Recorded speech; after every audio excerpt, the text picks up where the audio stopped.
Welcome to North Country Politics, Episode 7. We didn't have a house session this week, so we're going to have a little different format in our show. We're going to talk about something that has a big effect on the state of New Hampshire.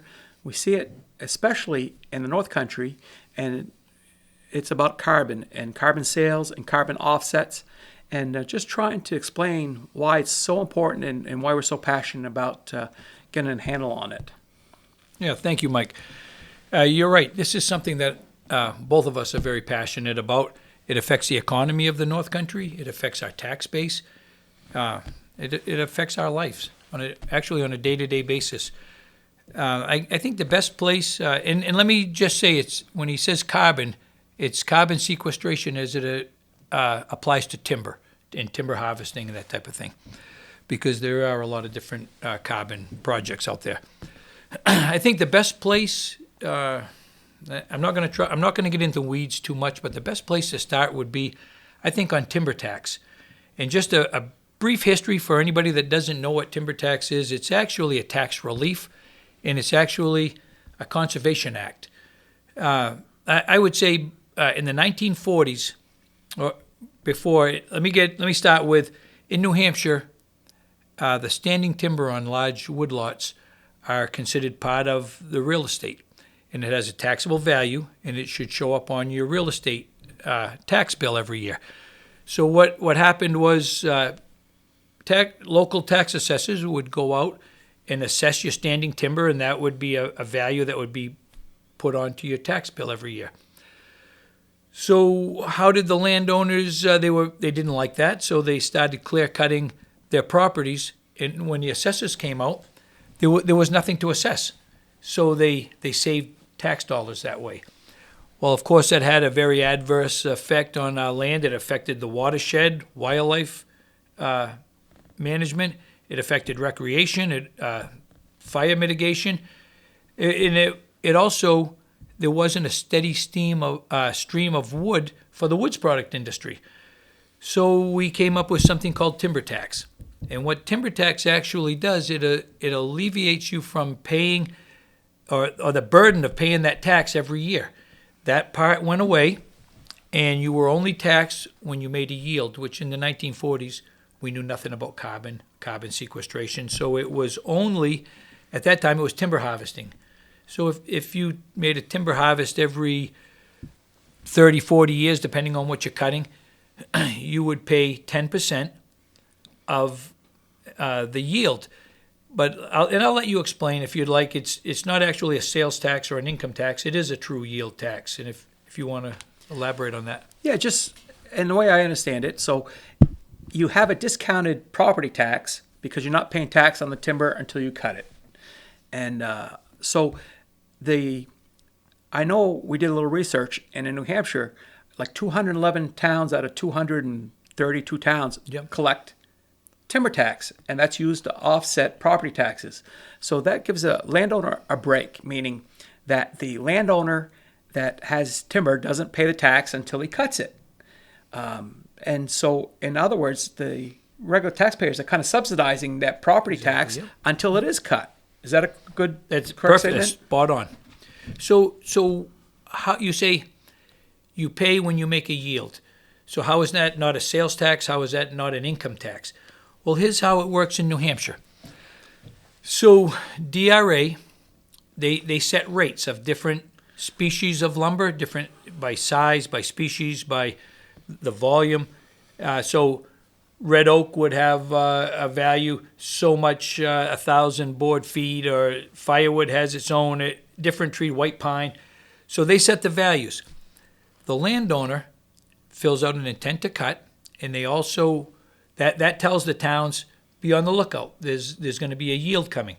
So after the job's done, they have another form that tells exactly the amounts they cut.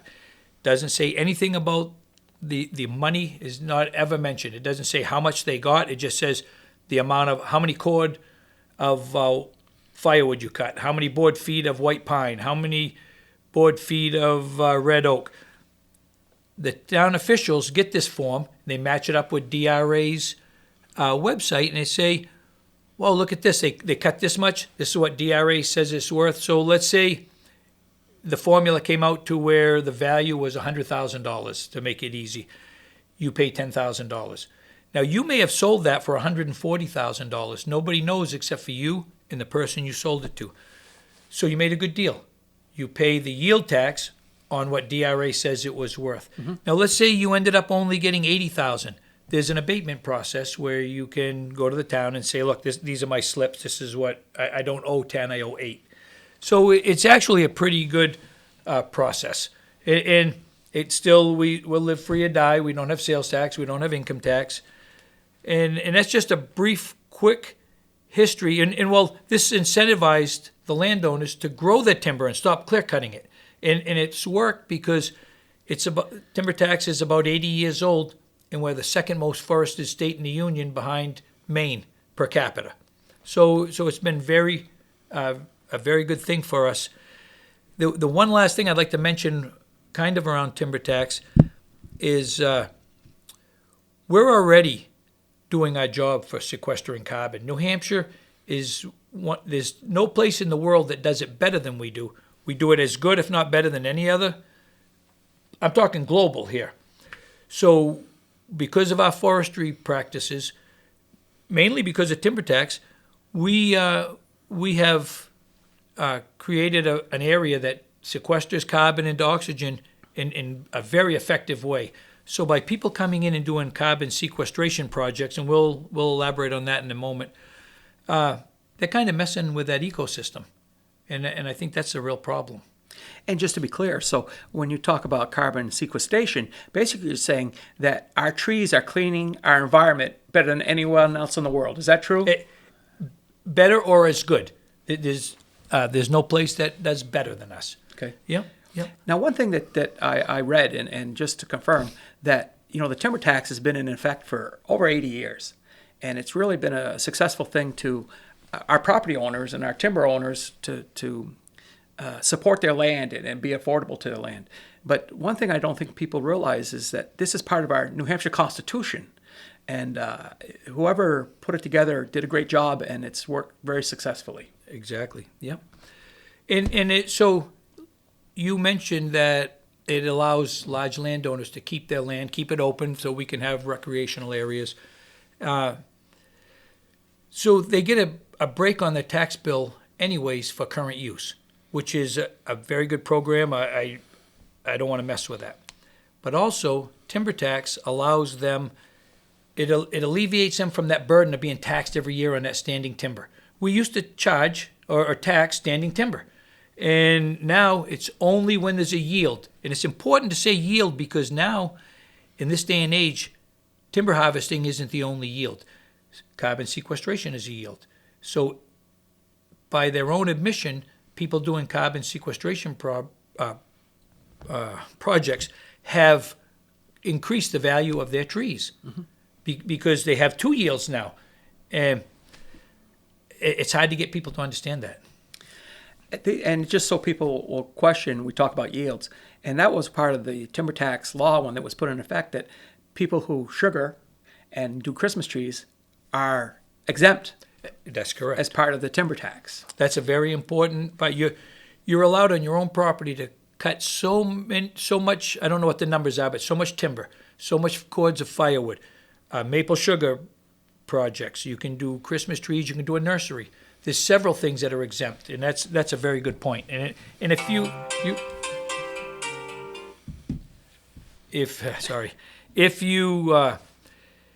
have a landscaping around your house, that's also excluded from the carbon. From the timber tax. That's something totally separate. One thing that really has got me about the carbon is it's a lot of unknown things, and what I mean is, so we have a company that is a polluter. That's the only people who are buying. Most of the people who are buying the carbon credits out there, or the carbon offsets, are polluters, so that they're doing the right thing for the environment by saying, well, we're going to buy these carbon offsets out of these timberlands, but we can keep polluting because we've got the trees to offset our pollution. Is that kind of what the... If you ask me, this is just my opinion, it's sort of a Ponzi scheme. So, and I'll give you an example why I say that. We have, in my hometown of Milan, we have a sawmill, Milan Lumber, largest softwood sawmill in New England. And so they used to procure 20% of the logs from the Pittsburgh property, the Connecticut headwaters. So when they put that into carbon, they stopped getting wood from there. So now there's still a need for the woods product industry, whether it's building materials, whether it's furniture, whether it's firewood or for energy or paper, whatever the products are. The demand is still there, so we still need to cut the wood somewhere. So by not cutting the trees in Pittsburgh, they claim they're saving the environment. Well, the same amount of trees are being cut, but someplace else. And that's something they call leakage. Now, where Milan Lumber happened to get their logs was from New York. So now they're cutting the same amount of wood that used to come out of Pittsburgh. It's in New York. They're trucking it by train and by truck all the way here. The fossil fuel spent to bring that lumber that far has far outweighed any savings in carbon. They're actually doing the opposite of what they claim they're doing. I got a hard time to accept that. I agree. And part of that I say with the carbon purchasers or carbon deals is that they're all these DEI companies, and it's just a matter of time till they're going to say, well, we don't want any motorized motorsports on our property because they make pollution and we don't want them. And that's a big fear that's going to change our way of life up here, closing off a lot of land to that are open for sportsmen. Yes, I agree with that statement wholeheartedly. So basically, let me give you an example. You've got a company in California that's polluting, and they can't meet emissions. So if they buy carbon offsets over here on the East Coast, they claim they're carbon neutral. Well, that's sort of giving them a license to continue to pollute instead of clean up their act. There's another thing called additionality. So some places claim, well, I'm going to make money off this. I'm going to do a timber harvest and I'm going to put it into carbon for the next 30 years. Well, they weren't going to cut that anyways. So anything that you have to do something different. Anything that you weren't going to cut anyways doesn't really qualify for a true carbon project. It's here to stay. Yeah. We're not going to put the toothpaste back in the tube, but I don't agree with it. It's a landowner right. I'll go along with it. But one of the biggest problems I have with it is it's a yield. When you sequester carbon and you sell that carbon, it's a yield. So they don't want the people in the registry do not want to pay timber tax on that yield. So number one, they're getting current use tax break. Number two, they're not cutting the trees anymore, or they've had a greatly reduced timber harvest, so they're not paying the timber tax that they used to pay. Now they still want to make a yield without paying the yield tax. That's 3 times that they've asked the rest of the people in that town to subsidize their property. Because at the end of the day, this is just a property tax. And what I found, and like I talk about the programs, they're very mysterious because we know that the carbon credits are being sold, and we don't know how much. And that's none of our business. That's between 2 private companies. But one thing we don't know, and we've done some calculations, like in the town of Pittsburgh in the last 10 years, Pittsburgh, Clarksville, Stewartstown, we feel that if they paid their yield on what they've collected in carbon, they would have given those towns about $6 million more than they have now. Isn't that crazy? And those little towns, to take $6 million in property tax off their rolls, it's huge. The other thing that we have to be careful of, in New Hampshire right now, in Pittsburgh alone, there's 225 square miles that the timber products are tied up for 100 years. Yep. And I was looking at West Virginia. In West Virginia, they've got about 1,600 square miles of timberland tied up. And what's coming to light now are the companies who are tying that timber up. And we find that some of the companies that are investors in this carbon happen to be our foreign enemies. We've got some from the Middle East, we've got some from the Chinese, and we've even seen some Canadian companies tying up our timberlands for 40 to 100 years that own huge amounts of sawmills. So at the same time, they're playing games and trying to control the timber market and the lumber market in the States. Yeah, for Canada, it would eliminate their competition. And we put a bill in for a registry, so we know who is selling carbon, and we're working really hard to add to that registry. Tell us who the end buyers are, so that we're not selling to our foreign enemies, and not letting our foreign enemies control our natural resources. That's right. So what's the... Well, the one thing just to add on what you just said, and I'm not trying to toot our own horns here, but when we first realized about what was going on here, it was kept very low key, and I remember you and I went to DRA and asked, are these people even paying business profits tax? And the attorneys at DRA told us, well, we don't know who's in carbon, we don't know who's selling it, who's buying it, we don't know anything about it. So if they are, if they're selling it, we don't know anything about it. There's no transparency. There's no regulations or rules, or if there are, they're California's rules on that end. They're not on our end. So we put in the registry. We put in a bill to form a registry, so at least we know who's doing carbon and how many acres they have in carbon. At the time, we're the first state in the union to have a carbon registry, and since then, many other states are watching what's going on here in this little state of New Hampshire. So other states, Maine has one now, there's several. And we just had a bill that got tabled, and that's exactly what you were talking about. All we wanted to know is who the end buyer is, or a chain of custody as it changes hands, so we know who's buying it, so that foreign adversaries cannot control our timber industry. And let's face it, in New Hampshire, this small state, our timber, logging and wood products industry, it's about a $1.5 billion a year industry.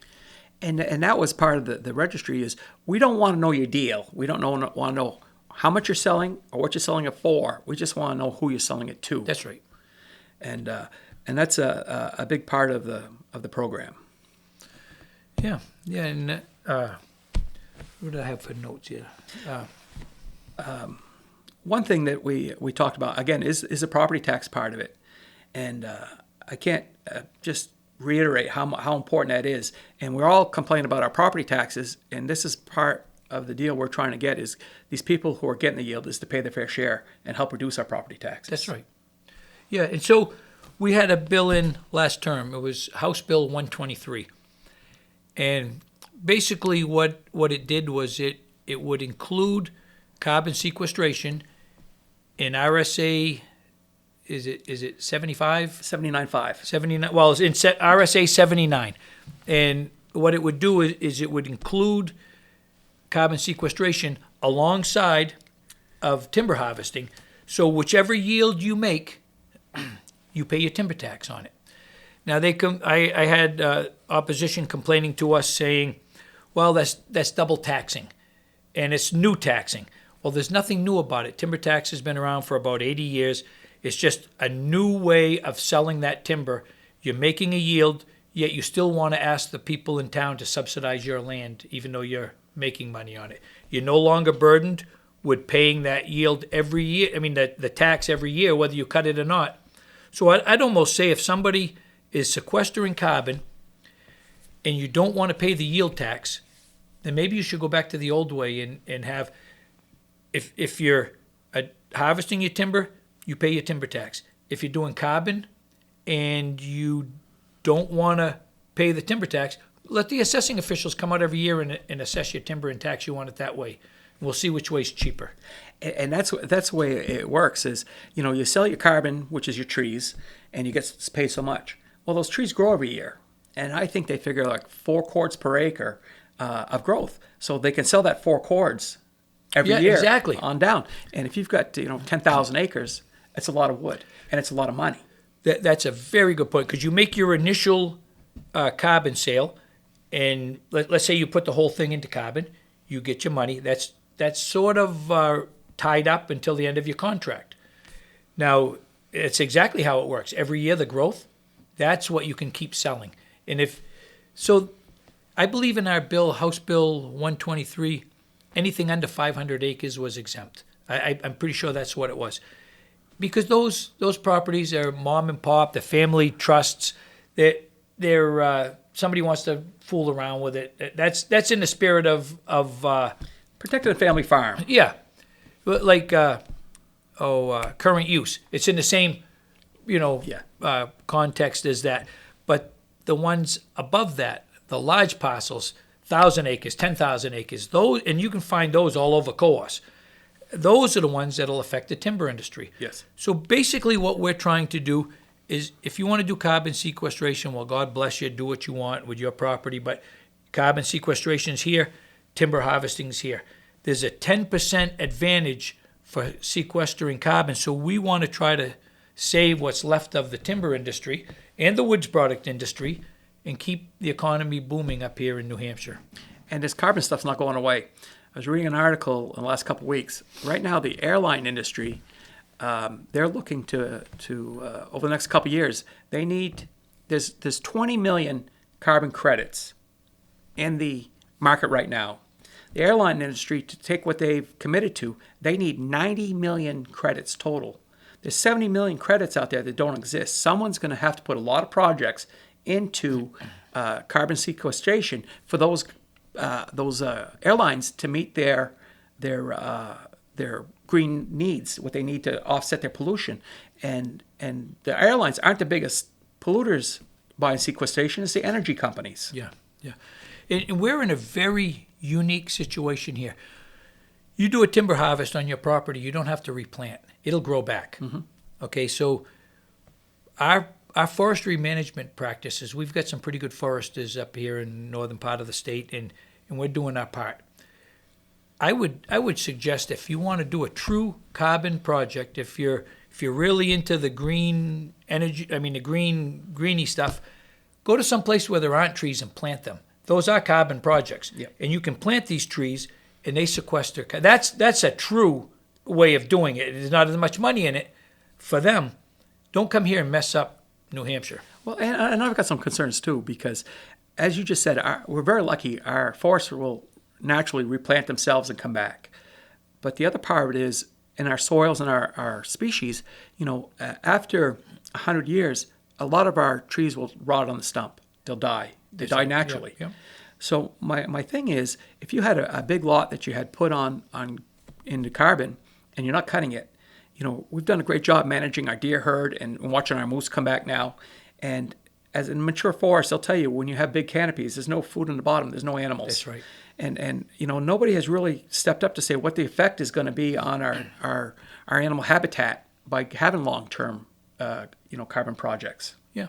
Well, forest fire mitigation, and believe it or not, this affects the watershed, and there's so many things that come into play here. It's a pretty fragile ecosystem. And I'll tell you, as we're getting wound up here, is really got me really cranked up is that there are 8 large carbon projects in New Hampshire right now. That's all. It's just 8, and those are the guys. The biggest people fighting us are the New Hampshire Timberland Owners Association and some of the paper companies like Weyerhaeuser. And why are they doing it? And there's no question in my mind, it's absolutely about greed. They don't want to pay the yield. That's right. And it's disgusting. It really, really is. And they play it off like it's landowner rights, and that's not it. We're not trying to control what they do. We just want them to pay their fair share. And I believe this, that carbon sequestration and timber harvesting can survive together if it's done right. I agree. And just so nobody gets the impression, we have no problem with the landowners want to put their property in carbon. We have no problem. That's their right. I mean, that's the New Hampshire way. But it just, it says in our Constitution, if there's a yield, pay the yield. And it's frustrating fighting these guys that just don't want to pay the yield. It's nothing but greed. Yeah. And asking the rest of the town folk to subsidize your property tax. And that's exactly what it is. While you're making money on it. Exactly. Yeah. Well, listen, we're probably running out of time here, so if you want to wrap this up. Yes. Thank you, everybody, for joining us. If you have any questions, please feel free to contact Representative Davis or myself. We've been working on this hard for a few years and continue to do what's best for the people of New Hampshire, keep our way of life and our properties open and accessible. And next week we'll have a session and we'll have some bills to talk about. But thank you for tolerating us and talking about our carbon situation. And one other thing, I mean, obviously you can tell we're both very passionate about this. Mike's got a history in sawmills. I've cut wood my whole life, and this is something that really touches home to both of us. So thank you. And we'll see you next week.